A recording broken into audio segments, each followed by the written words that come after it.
ಭಾರತದ ತುತ್ತ ತುದಿಯಲ್ಲಿ ವಿಶಾಲವಾದ ನೀಲಿ ಸಮುದ್ರದ ನಡುವೆ ಒಂದು ಪವಿತ್ರವಾದ ದ್ವೀಪವಿದೆ. ಈ ದ್ವೀಪದ ಮರಳಿನ ಕಣಕಣದಲ್ಲೂ ರಾಮಾಯಣದ ಇತಿಹಾಸ ಅಡಗಿದೆ. ವಿಜ್ಞಾನಕ್ಕೂ ಸವಾಲಾಗಿರುವ ತೇಲುವ ಕಲ್ಲುಗಳು, ಸಮುದ್ರದ ನಡುವೆಯೂ ಸಿಗುವ ಸಿಹಿ ನೀರಿನ ಬಾವಿಗಳು ಮತ್ತು ಸಾಕ್ಷಾತ್ ಶ್ರೀರಾಮನೇ ತನ್ನ ಕೈಯಾರೆ ಸ್ಥಾಪಿಸಿದ ರಾಮೇಶ್ವರಂ ಜ್ಯೋತಿರ್ಲಿಂಗ. ಬನ್ನಿ, ಇಂದಿನ ಈ ವಿಡಿಯೋದಲ್ಲಿ ರಾಮೇಶ್ವರಂನ ಪ್ರತಿಯೊಂದು ರಹಸ್ಯವನ್ನು ಬಿಡಿಸಿ ನೋಡೋಣ. ರಾಮೇಶ್ವರಂ ದ್ವೀಪವನ್ನು ತಲುಪುವುದೇ ಒಂದು ಅದ್ಭುತ ಅನುಭವ. ಭಾರತದ ಮುಖ್ಯ ಭೂಭಾಗವನ್ನು ಮತ್ತು ರಾಮೇಶ್ವರಂ ಅನ್ನು ಬೆಸೆಯುವ ಪಂಬನ್ ಸೇತುವೆ ಒಂದು ಇಂಜಿನಿಯರಿಂಗ್ ವಿಸ್ಮಯ. 100 ವರ್ಷಗಳಿಗಿಂತ ಹಳೆಯದಾದ ಈ ರೈಲ್ವೆ ಸೇತುವೆಯ ಕೆಳಗಡೆ ಹಡಗುಗಳು ಬಂದರೆ ಸೇತುವೆಯು ಮಧ್ಯದಲ್ಲಿ 2 ಭಾಗವಾಗಿ ತೆರೆದುಕೊಳ್ಳುತ್ತದೆ. ಅಲೆಗಳ ಅಬ್ಬರದ ನಡುವೆ ಈ ಸೇತುವೆಯ ಮೇಲೆ ಪ್ರಯಾಣಿಸುವುದೇ ಮೈಜುಮ್ ಎನ್ನುವ ಅನುಭವ. ಇದೇ ದ್ವೀಪದ ಕೊನೆಯಲ್ಲಿರುವುದೇ ಧನುಷ್ಕೋಡಿ. 1964ರ ಭೀಕರ ಚಂಡಮಾರುತಕ್ಕೆ ಸಂಪೂರ್ಣವಾಗಿ ನಾಶವಾದ ಈ ಊರು ಇಂದು ಒಂದು ಗೋಸ್ಟ್ ಟೌನ್ ಅಥವಾ ಪ್ರೇತ ನಗರಿಯಾಗಿ ಉಳಿದಿದೆ. ಇಲ್ಲಿ ನಿಂತರೆ ಶ್ರೀಲಂಕಾ ಕೇವಲ 24 ಕಿಲೋಮೀಟರ್ ದೂರದಲ್ಲಿದೆ. ರಾಮೇಶ್ವರಂನ ಇತಿಹಾಸ ಅರ್ಥವಾಗಬೇಕಾದರೆ ನಾವು ತ್ರೇತಾಯುಗಕ್ಕೆ ಹೋಗಬೇಕು. ಲಂಕೆಯ ಅಧಿಪತಿ ರಾವಣನು ಸೀತಾಮಾತೆಯನ್ನು ಅಪಹರಿಸಿದಾಗ ಶ್ರೀರಾಮ ಮತ್ತು ಲಕ್ಷ್ಮಣರು ಸೀತೆಯನ್ನು ಹುಡುಕುತ್ತಾ ದಕ್ಷಿಣದ ತುತ್ತ ತುದಿಯಾದ ಇದೇ ರಾಮೇಶ್ವರಂನ ಕಡಲ ತೀರಕ್ಕೆ ಬಂದು ನಿಲ್ತಾರೆ. ಲಂಕೆಯನ್ನು ತಲುಪಲು ಈ ವಿಶಾಲವಾದ ಸಮುದ್ರವನ್ನು ದಾಟುವುದೇ ದೊಡ್ಡ ಸವಾಲಾಗಿತ್ತು. ಆಗ ವಾನರ ಸೇನೆಯಲ್ಲಿದ್ದ ನಳ ಮತ್ತು ನೀಲ ಎಂಬ ಶಿಲ್ಪಿಗಳ ಸಹಾಯದಿಂದ ಸಮುದ್ರದ ಮೇಲೆ ತೇಲುವ ಕಲ್ಲುಗಳಿಂದ ಸೇತುವೆಯನ್ನು ನಿರ್ಮಿಸಲು ಆರಂಭಿಸುತ್ತಾರೆ. ಅದೇ ಜಗತ್ ಪ್ರಸಿದ್ಧ ರಾಮ ಸೇತುವೆ. ಸಮುದ್ರ ದಾಟುವ ಮುನ್ನ ಶ್ರೀರಾಮ ಇದೇ ಮರಳಿನ ಮೇಲೆ ಕುಳಿತು ನವಗ್ರಹಗಳನ್ನು ಮತ್ತು ಸಮುದ್ರ ರಾಜನನ್ನು ಪ್ರಾರ್ಥಿಸುತ್ತಾನೆ. ಇಂದಿಗೂ ಧನುಷ್ಕೋಡಿಯ ಬಳಿ ರಾಮ ಸೇತುವಿನ ಅವಶೇಷಗಳನ್ನು ಉಪಗ್ರಹದ ಚಿತ್ರಗಳಲ್ಲಿ ನಾವು ಸ್ಪಷ್ಟವಾಗಿ ನೋಡಬಹುದು. ಲಂಕೆಯಲ್ಲಿ ನಡೆದ ಭೀಕರ ಯುದ್ಧದಲ್ಲಿ ಶ್ರೀರಾಮನು ರಾವಣನನ್ನು ಸಂಹರಿಸಿ ಸೀತಾಮಾತೆಯನ್ನು ರಕ್ಷಿಸುತ್ತಾನೆ.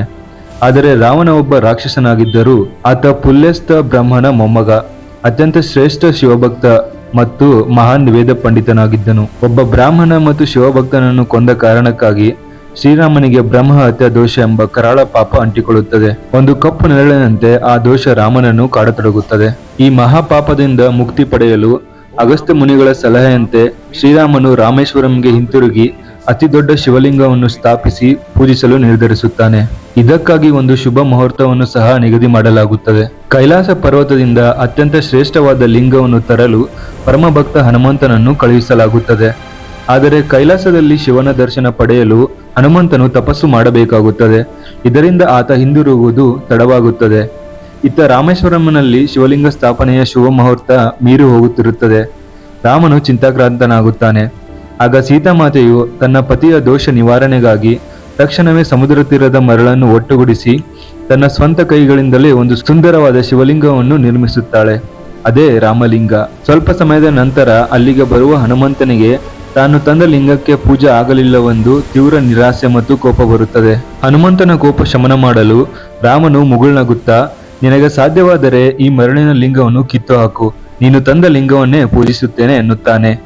ಹನುಮಂತ ತನ್ನ ಬಾಲದಿಂದ ಮರಳಿನ ಲಿಂಗವನ್ನು ಕೀಳಲು ಪ್ರಯತ್ನಿಸುತ್ತಾನೆ. ಆದರೆ ಆ ಲಿಂಗ ಸ್ವಲ್ಪವೂ ಅಲುಗಾಡುವುದಿಲ್ಲ. ಬದಲಿಗೆ ಹನುಮಂತನೇ ರಭಸದಿಂದ ಹಿಂದಕ್ಕೆ ಬೀಳುತ್ತಾನೆ.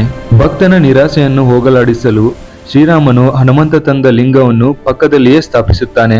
ಅದಕ್ಕೆ ವಿಶ್ವಲಿಂಗ ಎಂದು ಹೆಸರಿಟ್ಟು, ಇನ್ನು ಮುಂದೆ ಪ್ರಪಂಚದ ಯಾರು ಏನೇ ಪೂಜೆ ಮಾಡಿದರೂ ಮೊದಲು ಹನುಮಂತ ತಂದ ಲಿಂಗಕ್ಕೆ ಪೂಜೆ ಸಲ್ಲಬೇಕು ಎಂದು ಆಜ್ಞಾಪಿಸುತ್ತಾನೆ. ಆ ಸಂಪ್ರದಾಯ ಇಂದಿಗೂ ಚಾಚು ತಪ್ಪದೆ ನಡೆಯುತ್ತಿದೆ. ನೀವು ರಾಮೇಶ್ವರಂಗೆ ಹೋದರೆ ಮುಂಜಾನೆ ನಡೆಯುವ ಮಣಿ ದರ್ಶನವನ್ನು ತಪ್ಪಿಸಿಕೊಳ್ಳಬೇಡಿ. ಇದು ಆದಿ ಶಂಕರಾಚಾರ್ಯರು ನೀಡಿದ ಸ್ಫಟಿಕ ಲಿಂಗ. ಈ ಸ್ಫಟಿಕ ಲಿಂಗಕ್ಕೆ ವಿಭೂತಿ, ಹಾಲು, ಗಂಗಾಜಲದಿಂದ ಅಭಿಷೇಕ ಮಾಡುವ ಆ ದೃಶ್ಯವನ್ನು ನೋಡುವುದೇ ಕಣ್ಣಿಗೆ ಹಬ್ಬ. ರಾಮನಾಥ ಸ್ವಾಮಿ ದೇವಸ್ಥಾನದ ಪ್ರಾಕಾರ ಅಥವಾ ಮೊಗಸಾಲೆ ಪ್ರಪಂಚದಲ್ಲಿಯೇ ಅತ್ಯಂತ ಉದ್ದವಾದ ದೇವಾಲಯದ ಕಾರಿಡಾರ್ ಆಗಿದೆ. ಬರೋಬ್ಬರಿ 1212 ಬೃಹತ್ ಕಂಬಗಳಿರುವ ಈ ಜಾಗದಲ್ಲಿ ನಡೆಯುತ್ತಿದ್ದರೆ ನೀವು ಬೇರೊಂದು ಲೋಕಕ್ಕೆ ಹೋದಂತೆ ಭಾಸವಾಗುತ್ತದೆ. ಸೇತುಪತಿ ರಾಜರ ಕಾಲದಲ್ಲಿ ನಿರ್ಮಾಣವಾದ ಈ ಕಂಬಗಳ ಮೇಲಿರುವ ಸೂಕ್ಷ್ಮ ಕೆತ್ತನೆಗಳು ನಮ್ಮ ಭಾರತೀಯ ಶಿಲ್ಪಿಗಳ ಬುದ್ಧಿಮತ್ತೆಗೆ ಸಾಕ್ಷಿಯಾಗಿವೆ. ದೇವಸ್ಥಾನದ ಒಳಗೆ ಪ್ರವೇಶಿಸುವ ಮೊದಲು ಭಕ್ತರು ಸಮುದ್ರದಲ್ಲಿ ಅಗ್ನಿ ತೀರ್ಥ ಸ್ನಾನ ಮಾಡುತ್ತಾರೆ. ಆನಂತರ ದೇವಾಲಯದ ಆವರಣದಲ್ಲಿರುವ 22 ಪವಿತ್ರ ಬಾವಿಗಳ ನೀರನ್ನು ಮೈ ಮೇಲೆ ಹಾಕಿಕೊಳ್ಳುತ್ತಾರೆ. ಈ 22 ತೀರ್ಥಗಳು ಶ್ರೀರಾಮನ ಬಾಣಗಳಿಂದ ಸೃಷ್ಟಿಯಾದವು ಎಂಬ ನಂಬಿಕೆ ಇದೆ. ಸಮುದ್ರದ ಪಕ್ಕದಲ್ಲೇ ಇದ್ದರೂ ಈ ಬಾವಿಗಳ ನೀರು ಸಿಹಿಯಾಗಿದೆ ಮತ್ತು ಔಷಧೀಯ ಗುಣಗಳನ್ನು ಹೊಂದಿದೆ. ರಾಮೇಶ್ವರಂ ಕೇವಲ ಪೌರಾಣಿಕ ಪುಣ್ಯಕ್ಷೇತ್ರ ಮಾತ್ರವಲ್ಲ, ಭಾರತದ ಹೆಮ್ಮೆಯ ಪುತ್ರ missile man doctor APJ Abdul Kalam ಅವರು ಹುಟ್ಟಿ ಬೆಳೆದ ಮಣ್ಣು ಇದು. ರಾಮೇಶ್ವರಂಗೆ ಹೋದಾಗ ಅವರ ಮನೆಯನ್ನು ಮತ್ತು ಸ್ಮಾರಕವನ್ನು ನೋಡಲು ಮರೆಯದಿರಿ. ಪಾಪಗಳನ್ನು ತೊಳೆಯುವ, ಆತ್ಮವನ್ನು ಶುದ್ಧೀಕರಿಸುವ, ಇತಿಹಾಸ ಮತ್ತು ವಿಜ್ಞಾನ ಎರಡೂ ಬೆರೆತಿರುವ ಈ ರಾಮೇಶ್ವರಂಗೆ ಜೀವನದಲ್ಲಿ ಒಮ್ಮೆಯಾದರೂ ನೀವು ಭೇಟಿ ನೀಡಲೇಬೇಕು.